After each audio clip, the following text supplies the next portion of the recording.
Hello friends, so presenting before you the third lecture of the inorganic qualitative salt analysis series. So today we will see the important points given in the chapter in the books engage. So let's start. First of all, please take out your copies to make notes. It will be good for a better understanding of the chapter. And yes, do like the video if you find the video useful. Also to match to the यानी जो lecture speed, please see the previous two videos. जो इस lecture पे मैंने इससे पहले I had take the acid and basic radicals and also the colour test. So please see the both videos in lecture 1 and lecture 2 available for the salt analysis chapter. So let's start the third part. So first is the effect of heat. So बात करते हैं आप lead nitrate की. So please note down कि lead nitrate को जब heat किया जाता है so it gives lead oxide NO2 and O2. बात करते हैं लेड कार्बोनेट की. So it gives lead oxide plus CO2. जब कार्बोनेट हीट होते हैं तो CO2 तो रिलीज होता ही है. और बात करते हैं अपन इस रिएक्शन की. This is the most important reaction. अगर आप थर्ड रिएक्शन की बात करें तो प्लीज़ जल्दी से इसे नोट डाउन कर लीजिए एक बार वीडियो पॉज करके. So in this reaction please understand अपन लेते हैं hydrated copper sulphate. So hydrated copper sulphate has 5 molecules of water of hydration. इसका कलर होता है ब्लू. इसको जब अपन एक्सपोजर करते हैं इन्वायरमेंट में so it remains the same until जो इन्वायरमेंट का टेम्परेचर है वो करीब 100 डिग्री सेंटीग्रेड. मतलब या तो आप इसको हीट करना शुरू कर रहे हैं, एक्सपोजर पे ज़्यादा चेंज नहीं आते. जब आप इसको हीट करना शुरू करते हैं तो इसके अंदर एक मॉलिक्यूल ऑफ हाइड्रेशन यानी वाटर का जो है वो निकल जाता है. And yes it gets change to CuSO4.4H2O.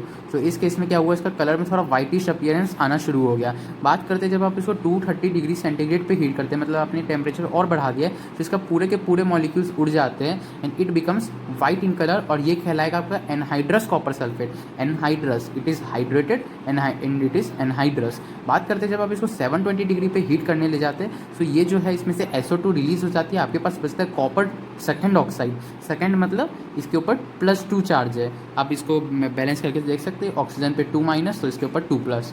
तभी इसका जो पूरा मॉलिक्यूल है न्यूट्रल होगा. तो इसका कलर होता है ब्लैक. बात करते हैं जब इसको आप 1100 डिग्री सेंटीग्रेड पे हीट करते हैं सो इट बिकम्स Cu2O और जिसका कलर होता है आपका रेड. बात करते हैं volcano experiment. So volcano experiment is nothing but it is the reaction given in the NCERT formation of nitrogen.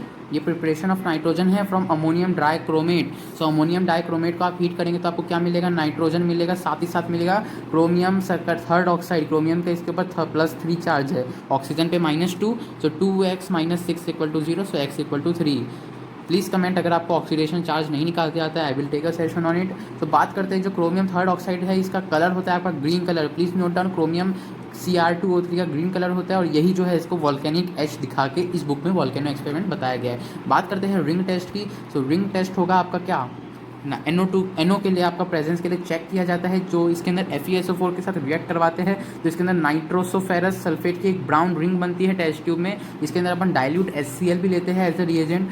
So 3 important चीज़ कि जो आपका ये जो कंपाउंड बनता है इस केस में उसके अंदर NO का ऑक्सीडेशन स्टेट रहेगा +1, Fe का रहेगा +1 और इसका जो मैग्नेटिक मोमेंट रहेगा वो रहेगा 3.87. इसके अंदर अनपेयर्ड इलेक्ट्रॉन 3 है इसलिए ये पैरामैग्नेटिक भी है. एंड यस जो इसके अंदर आपका वो आएगा क्या बोलते हैं कलर्ड. ये कलर क्यों आता है इसका ब्राउन. सो क्योंकि इसके अंदर जो ऑड इलेक्ट्रॉन है NO का वो Fe+ और NO के बीच में जो है वो फ्लक्चुएट करता है. फ्लक्चुएट मतलब वो एक NO से Fe मतलब समझ सकते हैं. या तो MLT थ्योरी यानी metal to ligand charge transfer and other is LMCT मतलब ligand to metal and MLCT metal to ligand charge transfer. So we have to first consider all this theories LFT, CFT, CFSC and all. तभी आप इसका पूरा deep में पढ़ सकते हैं. So please refer coordination compounds chapter and you will get your point. बात करते हैं कि जो अमोनिया निकलती है उसका कन्फर्मेशन कैसे होता है. क्योंकि हमने देखा अमोनियम सॉल्ट को हीट करते तो अपन को अमोनिया निकलती है. तो हाउ टू कन्फर्म कि अमोनिया रिलीज़ हुई है. So what we do, first thing we do कि अपन CuSO4 का एक पेपर लेते हैं. उसको यानी CuSO4 सोल्यूशन में एक पेपर सोक करते हैं. एक फिल्टर पेपर समझ लीजिए, उसको सोक किया गया है और उसको जब हम टेस्ट ट्यूब के पास लाते हैं जिसमें से NH3 रिलीज़ हो रही होगी. सो क्योंकि ये जो लिगेंड है ये कॉपर यानी अमोनिया जो है वो एक स्ट्रॉन्ग फील्ड लिगेंड है, वो कॉपर के साथ एक स्टेबल कॉम्प्लेक्स बनाता है, सो रिएक्शन जो है वो फॉरवर्ड चली जाती है and that's why deep blue compound formation takes place. और यही जो डीप ब्लू कंपाउंड फॉर्मेशन बनेगा उससे हमें पता चल जाएगा कि NH3 रिलीज हो रही है। दूसरी चीज़ है, आप मर्क्यूरी नाइट्रेट के साथ जब आप इसे हीट करेंगे सो NH3 को तो आपको मिलेगा एक ब्लैक कलर का एक कंपाउंड, यानी आप ब्लैक कलर का अपीयरेंस देख सकते हैं and that is the confirmation reaction. So first वाली ज़्यादा इंपॉर्टेंट है सेकंड से। फर्स्ट वाला एक बहुत इंपॉर्टेंट कंपाउंड है जिसके अंदर कॉपर के साथ चारों नाइट्रोजन लगे हुए as a strong field ligand in the presence of ammonia. So please check out this complex in coordination compound.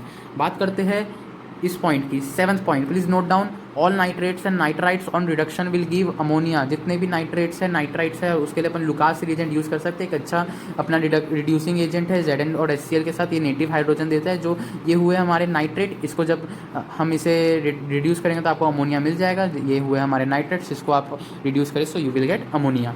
बात करते हैं कि नाइट्रेट्स को जब हम डिकम्पोज करते हैं तो आपको क्या मिलता है। तो ये हुआ हमारा नाइट्रेट, अमोनियम नाइट्रेट को हीट करेंगे तो आपको मिलेगा N2O। बात करते हैं सारे नाइट्रेट जब आप उसको डिकम्पोज करते हैं तो आपको मिलेगा ऑक्सीजन, मेटल ऑक्साइड, NO2। अगर आप कोई भी आप ले लीजिए CaNO3 होल ट्वाइस, या फिर आप ले लीजिए PbNO3 होल ट्वाइस।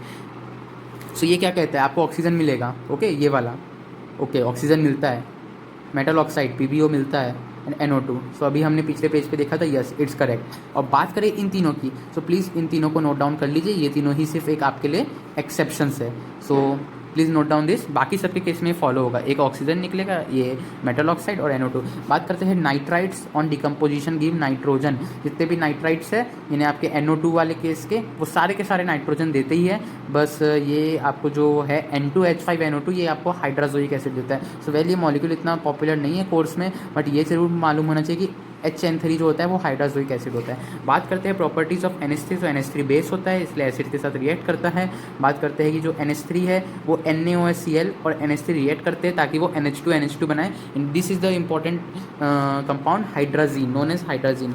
बात करें सॉल्वेटेड इलेक्ट्रॉन्स की, सो इसका जो है ये हाइड्रोजन चैप्टर में it is the most important point कि ये सॉल्व यानी वो S ब्लॉक में Na के साथ ऐसे किसी भी मेटल कॉम्प्लेक्सेस के साथ ये जो कलर आते हैं उनका जो मेन इंपॉर्टेंट रहता है वो सॉल्वेटेड इलेक्ट्रॉन्स के कारण आता है, या फिर आप उन्हें अमोनिएटेड इलेक्ट्रॉन्स भी कह सकते हैं। अब बात करते हैं oxidations of ammonia. So oxidations of ammonia के लिए आप बात कर सकते हैं, ये दो रिएक्शन बहुत इंपॉर्टेंट है जो NCERT में गिवन है। NH3 को जब आप Cl2 के साथ रिएक्ट करवाते हैं जिसमें अगर NH3 एक्सेस में तो you will gate ammonium chloride. And बात करें जब आप क्लोरीन को एक्सेस में लेंगे तो आप NCl3 बनता है जो कि एक बहुत अच्छा एक्सप्लोजिव है। So please note down this two reaction. और NH3 को जब आप CaOCl2 के साथ रिएक्ट करते हैं तो यू विल गेट नाइट्रोजन। सो ये एक प्रिपरेशन ऑफ नाइट्रोजन की एक अच्छी रिएक्शन हो गई। Now coming to the fourth one, जब आप अमोनिया को I2 के साथ रिएक्ट करवाएंगे, जैसे कि अभी हमने Cl2 के साथ देखा था तो NCl3 बनता है। So it is a very hard explosive. बल्कि जब आप I2 के साथ रिएक्ट कराएंगे तो यू विल गेट NH3.3Hi। ये ज़्यादा स्टेबल नहीं होता है, जो चीज़ स्टेबल नहीं होती उन्हीं का यूज़ एक्सप्लोजिव में किया जाता है, बट थोड़ा ये ज़्यादा स्टेबल होता होगा इसलिए माइल्ड एक्सप्लोजिव है। बात करते हैं जब अमोनिया N2O के साथ रिएक्ट करता है तो यू कैन गेट NH4OH, ये सब हाइड्रेटेड फॉर्म में ही होता होगा। बात करें ये जो है इसके अंदर इंपॉर्टेंट रिएक्शंस गिवन है, वेल इसमें मैंने कुछ मार्क कर रखी है कि जब आप इसमें जो इंपॉर्टेंट रिएक्शंस है कि जो HgCl2 है वो अमोनियम हाइड्रोक्साइड के साथ रिएक्ट करके एक वाइट कलर का कंपाउंड बनाता है। AlCl3 जब अमोनियम, ये तो अभी हमने ग्रुप रिएजेंट वाले आपने लेक्चर 2 में देखा ही होगा। बात करें इसकी तो CdOH2 का भी कलर वाइट होता है। एंड जो आपका सोडियम डाइक्रोमेट है ये अमोनियम हाइड्रोक्साइड के साथ रिएक्ट करके NH4/Cr2O7 इसको हीट करे, तो ये सब अभी हमने वोल्केनो ऐश में भी देखा। और इससे अभी आप देख सकते हैं कि Mg जो है वो N2 के साथ रिएक्ट करता है and it forms Mg3N2 and Mg3N2 is white in colour. And बात करते हैं FeCl3 की, तो FeCl3 भी NH4OH के साथ रिएक्ट करता है और ये बनाता है FeOH3। So here is this thrice and yes it is brown colour यानी रेड और brown. So hope you like the session, do like the video for support and thanks for watching, hope it helps.